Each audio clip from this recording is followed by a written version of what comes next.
Josh Neighbors here, College Countdown coming to you. It is a Monday today for our show. It is November 11th, 2025. Coming up on today's show, we'll talk about the ACC. It's a total train wreck, and it's super fun. And so I think we have to focus on what's happening in the Atlantic Coast Conference after a couple games at night went sideways for two of the teams up top in the league. Also, some Big Ten character coming through. Indiana and Oregon getting big wins on the road with some late heroics. I think that showed those two teams with some potential championship DNA.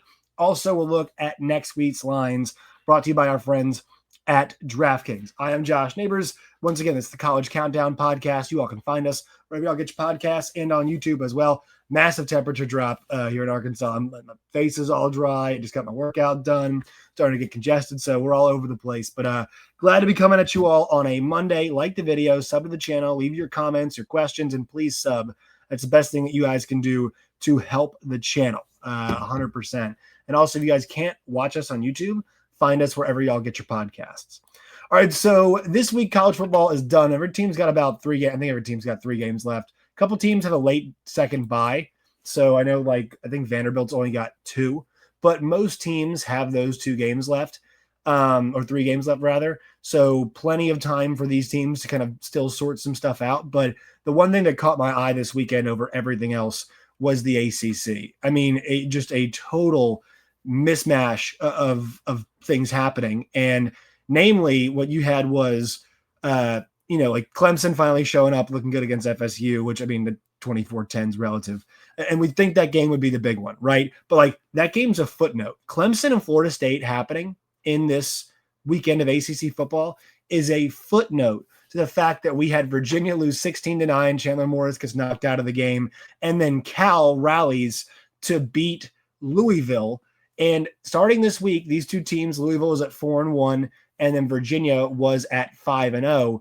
2 teams towards the top of the league. In Louisville, you had to like their outlook. Yes, they had Cal and Clemson, but both came at home. The tough one was at SMU and then Kentucky, which is not a conference game.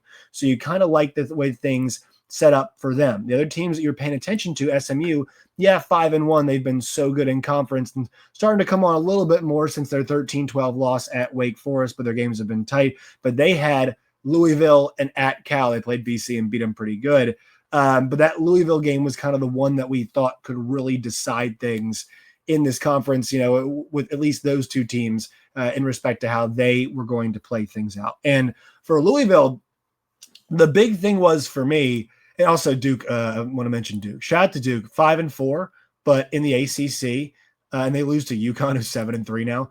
They are now, they're still 5th, so they're 4-1, I think. They've got at Virginia at home, at UNC and Wake Forest all left on their docket. So the reason why the ACC is so interesting is in a normal year and an old year, these teams would just be playing for a conference championship. That's all that they'd be able to access. But now, because of the college football playoff, because of the 12 teams, one of these teams is going to claim a spot.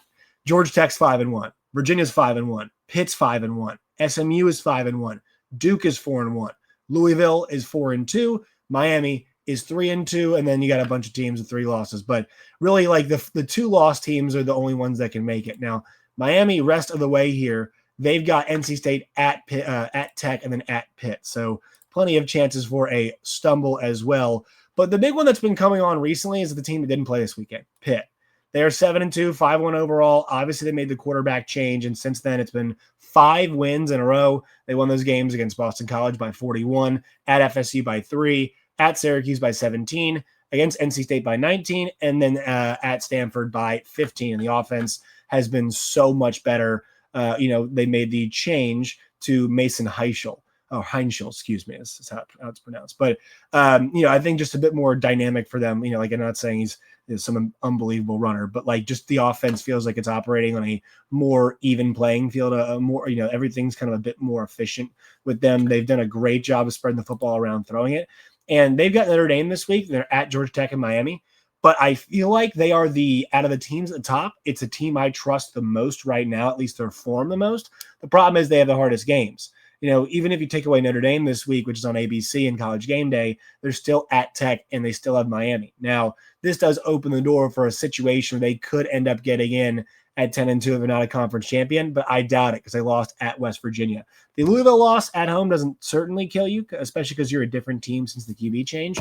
But I still think that the tough schedule could be what keeps them from realizing what they could potentially achieve. Louisville was a team that we all thought was kind of going along the right way, right? Like things, they weren't this amazing outfit, and they had the one overtime loss, but they lost 2 games by a combined 6 points. So, I mean, I think that's just a little bit unlucky for them, right? Look at the way Virginia has been winning football games, a million close games. But they've got wins against JMU, at Pitt, at Miami, who was number 2 at the time, 24-21, at Virginia Tech, which is not an amazing win, but still it's a road win. And you figure with Cal, Clemson, at SMU left to go, like plenty of chances to kind of stake their name. Well, things don't go well for you. The offense really did sputter. Miller Moss and company sputtered pretty heavily. They ran the ball well, but he was nearly 50% completion percentage and only threw an interception. Good job by Cal of closing those things up. And then defensively, JKS really did torch them, and they allowed Jacob DeJesus to have a massive game. Ends up going for 157 and 158 rather, and a score. But they allowed plays of 25, 39, 27, 23, 20, and 20, and not to mention I think a couple others in there. But they really did allow everybody to get big chunk plays against them, and it kind of halted what they wanted to do on offense. And you get 5 tackles for loss and 3 sacks. You think you had a pretty good day, but the issue was you were gambling and oftentimes you were losing too. And so Cal ends up getting a big win. Love the way the Cal algorithm is. It's a bit up and down for the Cal Golden Bears, right? They start off 3-0, then at San Diego State get pounded, at Boston College win narrowly. They get pounded by Duke at home. They beat North Carolina by 3. They lose in double overtime at Tech. They lose by 10 to UVA, and they rally and they beat Louisville. They've got Stanford and SMU left. So definitely the Cal Golden Bears looking at a bowl game, which is exciting in the Atlantic Coast Conference, which is weird to say still. But you have to think like Louisville looked like that team that was going to be able to do something. That at least like Pitt's upside is the highest. And their form had recently been good. But what you've seen with Louisville's results and who they've done it against, also another team you had a pretty high amount of confidence in. But when you get in these tight games, like you can only survive for so long. And we've seen it. Virginia was the other example of this, I think, where you saw that, okay, 35-31 loss against NC State. Then Florida State, double overtime win. Louisville, 3-point win. Washington State, 2-point win. Carolina, 1-point win. Cal, a 10-point win that you needed to pick 6 in to make it that 10-point margin. Luck boxing is the term that they use on the Cover 3 podcast. And the idea is that you're really just like lucking your way. Like you hear the scenarios and you kind of keep hitting the lucky situation. Well, they did, and they just kind of ran out of gas in that luck box machine, if you will. The fact they're only a 6.5-point favorite, I think, told you all you need to know. And Chandler Morris gets knocked out of the game early. Daniel Kalen, not much of a boon for them. They were able to run the ball, but for UVA, I mean, I just think like their inability to score. They had drives that a couple drives under 20 yards, but they had a 91-yard drive that ended in a field goal. They like 58-yard drive that ends in a field goal. You got to convert on that. And they had 49-yard drive fumble, 53-yard drive that was a turnover on downs, mixed in with punts and fumbles and stuff like that. But they have these long extended drives. They needed more out of that. Anytime you're talking about drives over 50 yards, you get 3 points. Let's see, I'm checking really fast. The math, 6 points. Yeah, so they got 6 points on essentially 4 drives that were 50-plus yards. You're not converting well enough in that situation. And Wake Forest just kind of grinded at a big second quarter, kicked some more field goals. They end up winning the game by 7 points. This is not a particularly good game. They combined for 530 yards of total offense. Wake Forest won the game with, get this, 203 yards of offense. That's kind of been the MO for them. Robbie Ashford, still not good. We know that. But 3 UVA turnovers end up dooming them in this game, and their luck eventually runs out. They are still 5-1 in the ACC. They're at Duke, and they've got Virginia Tech left on the schedule. I feel like they could lose both those games. I feel like they'll most likely split those games. And then, with 2 losses good enough to get in, and you got that win over Louisville, which is going to be huge, and you did not play against Miami. But if you could go 2-0, you're going to be in the championship game. That's just a big key for them, is can they do that? And then Georgia Tech, who's off this week. And really, to me, it's going to depend on the health of one Haynes King. Like, how well is Haynes King doing? I know also there's SMU in there as well. We already mentioned them. But Georgia Tech was another team playing tight games, 27-20, 24-21, 30-29, 27-18, and then 48-36 against NC State. You're at BC this week, so you should be okay. You've got Pitt and Georgia left. If you can just really get up for that Pitt game and take care of business at home, you'll be in the championship game. I'm not sure what will happen against Georgia. They're a bit more sprite last year. I'm starting to feel like Haynes King is just, I know they have the bye week, but it really feels like he is starting to wear down just a touch. I mean, you used him 20 carries for 103 and 2 scores last game. He's had 133 carries this year. All right. If you look at the numbers of offensive players around college football and where that number stacks up in terms of attempts, let's see, 133 puts Haynes King at 38. So he's top 40 in the country in carries. The only quarterbacks that are ahead of him are Blake Horvath at Navy, which is an option offense. And then also you got Kyle Kelly over at Ball State, as well as Liam Zarka, or whatever it's called, Zarka, and then Cale Helm. So there's Ball State's quarterback and then 3 quarterbacks from the service academies that are ahead of you in terms of carries. And that's just nationally in terms of all guys. And he's doing it against the best level of competition compared to all of those dudes. So I love Haynes King. I think he is super exciting to watch. I think it's very impressive what he has done this year. If they can keep him upright, they're going to have a chance. And I think Brent Key is an awesome coach. Don't know if they're super special. I don't think any of these teams, but I think their ability to win games has been special. I think it's been really impressive to watch. And they've just won more of the close ones for the most part. And they're going to get both these at home, which I think are big for them. So they can split Pitt and Georgia Tech. They'll be in. I think it's looking like most likely a UVA Georgia Tech situation, but obviously Duke is still there. SMU feels like they've got a really good shot. I mean, the good news for Georgia Tech and UVA is they don't have to play SMU. And it feels like the SMU game against Wake was a fluke because for the most part in this league, I mean, what a job has been done by Rhett Lashley and company. They have really been dominant in the ACC. You think about even last year too, right? Like in the regular season in the ACC, they end up winning. That's not what I want. Georgia Tech is not what I want. SMU, boom, there we go. Schedule. Last year in the ACC, they ended up going 8-0 in the regular season and losing by 3 to Clemson in that championship game. Very much had a chance to win it. This year in the ACC, they are 5-1. So a 13-1 mark in regular season play, and then overall you're 13-2 in ACC play. Fantastic job by Rhett Lashley of having that team ready to go. The only problem is that lost to Wake Forest has them in a weird tiebreak situation. So, I listed all these teams. Like, does anybody think any of these teams are going to get a win in the college football playoff? Does anybody think that? I mean, if you look at the teams ranked in the college football playoff right now and just around the top 12, like Ohio State, no, Indiana, no, A&M, no, and then Alabama, Georgia, Ole Miss, no, Oregon, no, Texas Tech, maybe. I think maybe SMU could hang around with Tech. I think Georgia Tech could definitely hang around with Texas Tech. But I don't think anybody's going to beat that defensive line. Notre Dame, I mean, we'll see this week with Pitt. We'll see. Texas, they can hang in there, but I think Texas is a lot better physically. Oklahoma, I think so, yeah. BYU's 12, and I'm not sure if the 12th best team. Then you're starting to get to Vandy, Utah, Miami, USC, all those schools. And, yeah, they're probably better than the G5 team that we're going to end up seeing get in. But they're not going to play them off the rip, right? That's not what they're going to end up doing. So I think that, the ACC, like they're going to get a team in. It's super fun and super chaotic. But if you spin it forward, there's not a very good chance that they win any of the playoff games that they're going to be in. But this year does feel more even. So if one of those teams can come on, if one of those teams can rip off some wins, might have a chance. Support my ACC team, my Virginia Tech Hokies today.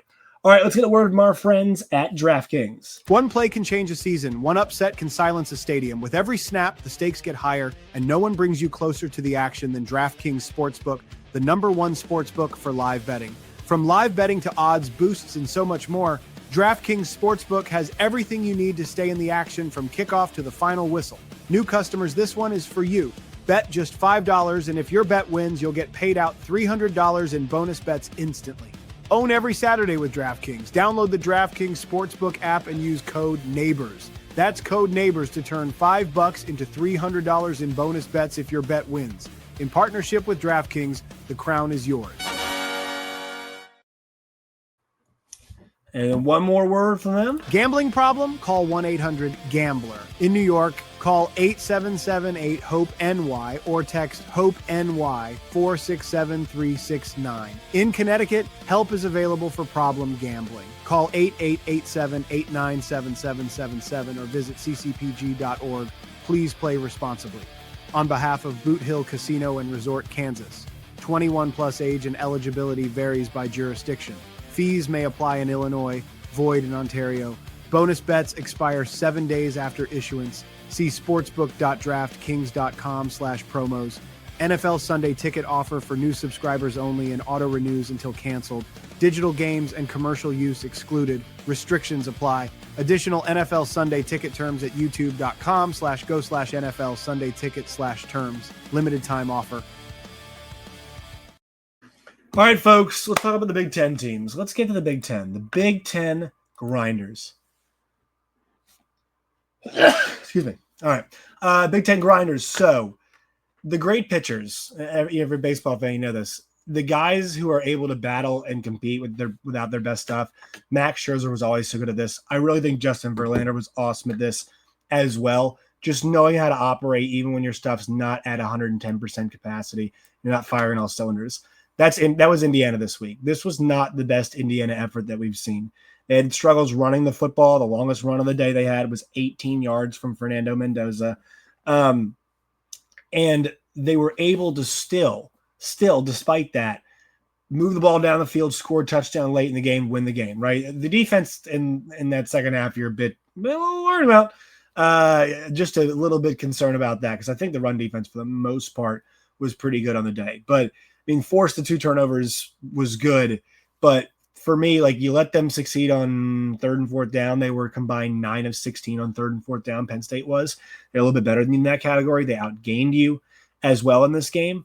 But just you had the opportunity late in the contest, and you were able to atone for what happened because I'm not sure the conversation around Indiana would have really changed a ton. If they'd lost this game about like their playoff positioning, but them as a team, it would have. But you go 10 plays, 80 yards in a minute 15, and you have that moment to cap it all off. That's huge because that second half, if you look at the way things were going for them, I mean, this is their second half depth chart. Field goal, punt, interception, punt, and then 10 plays, 80 yards, touchdown. Good job, Penn State, limiting possessions and making it a tough game. I think that was a huge key of this too. They were ready to play. Really liked the way they played semi-inspired. But yeah, and especially on defense, I thought Penn State was, like hanging in there as much as you can. 8 TFLs and 3 sacks. For a season that's gone sideways, you're impressed to see something like that. But for Cignetti's group, being that ace, being that pitcher, that look. We're still one of the best teams. We can grind and grind and grind without our fastball being at 100 miles an hour and still win. I think Kirby Smart's Georgia teams were as good or have been as good as anybody of doing this. The Florida game, good example. The Auburn game, a good example. Just being able to win with your off-speed stuff or your locations off the way pitchers do. That was a big story for Indiana. And then I would say for Oregon, not quite the same story. The story for Oregon when they go to Iowa and win 18-16 and kick a game-winning field goal is that you had to face a situation where you were out some of your best receivers. And those guys, and some of them didn't even play that well in addition to that. But you were still able to have that late drive, and they ran the ball effectively, right? To go into Iowa and to run for 7.3 yards a carry and to hit some, 27-19, 49-19, that's huge, right? Dante Moore having a 49-yard run is huge, right? Being able to have multiple guys, in that rushing attack, Noah Whittington, Jordan Davison were really strong in this game. And to go along that, the run defense was really great on the road. They made Mark Gronowski be the guy who beat them and ultimately not able to despite, 9 fourth quarter points. But Oregon was bad on 3rd down in this game, and they allowed 3 fourth down conversions the other way around. But, this was going to be one of those games where, hey, you might not win when the stats look like they should be in your favor, and Oregon goes, no, the right team, the better team goes and wins. Despite committing more penalties in the game, despite allowing those late scores, they were able to go down the field. And I think the good part, too, is you kick a field goal, right? Kicking a field goal in the rain after a 10-play drive is, to me, impressive, despite the fact it's just 39 yards.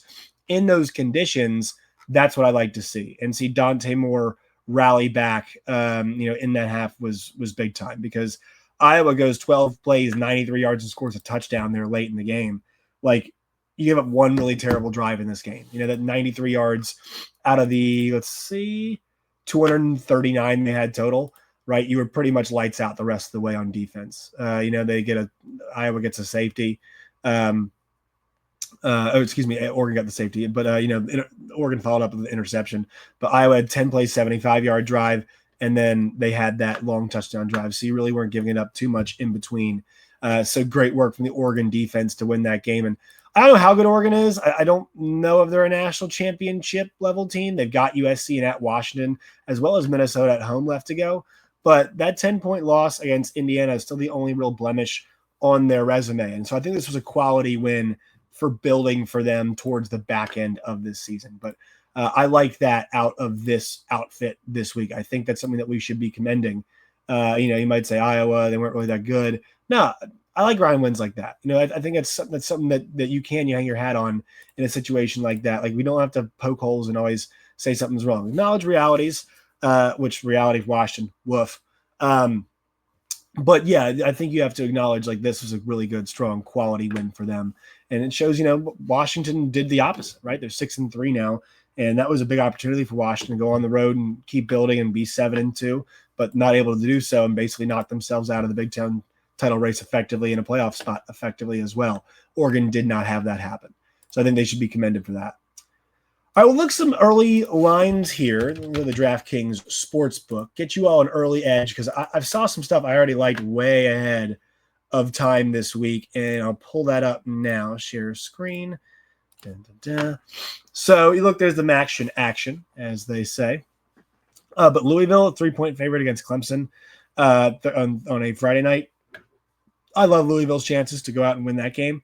I think that you should probably be taking advantage of that line right now, because I expect that one to grow. I'm trying to think what I saw earlier, but you're seeing all these offerings, these options that they have. What else do we have? The Alabama 6.5 number. I forgot what it was previously. I think that one might have been a bit lower. And then you've got, Duke is 6.5. We'll see what Chandler Morris's status is. And that was it. So I think it might have been the Alabama game. I thought was a pretty good edge in that one, with the ability to get those. And also, I would take USC minus 6.5. I know they're not an amazing group, but I think if you did like a USC Alabama 6.5 point teaser, or you just want to go money line, you can go in that direction. If you want to do 2-team parlay, they've got all those options. And other options that they have are things like, awards. Heisman Trophy, Julian Sayin plus 165. Fernando Mendoza plus 185. Marcel Reed plus 800. Ty Simpson's plus 450. Despite Pavia putting it on there late, he's not going to have a conference title game to boost his numbers. So I think that's why you see him at plus 1,700. Jeremiah Smith and Jeremiah Love are in the plus 2,000 ranges as well. So you're seeing these guys. It's going to be a quarterback award. I'm not saying guys are going to back into it, but Julian Sayin's gotten better against lower competition. Mendoza had his kind of Heisman moment, but didn't have Heisman stats this past week. And I know they weren't playing a great team, so some people might poo-poo that, but I think it should be taken into account how well he played. So there's some of the offerings that our friends at the DraftKings Sportsbook have. All right, folks, that will do it for today's show. Make sure you follow us on Twitter/X. You guys can find me at @JoshNeighbors_. Find the show where we get your podcasts, and on YouTube as well. Like the video, sub to the channel. We'll see y'all tomorrow.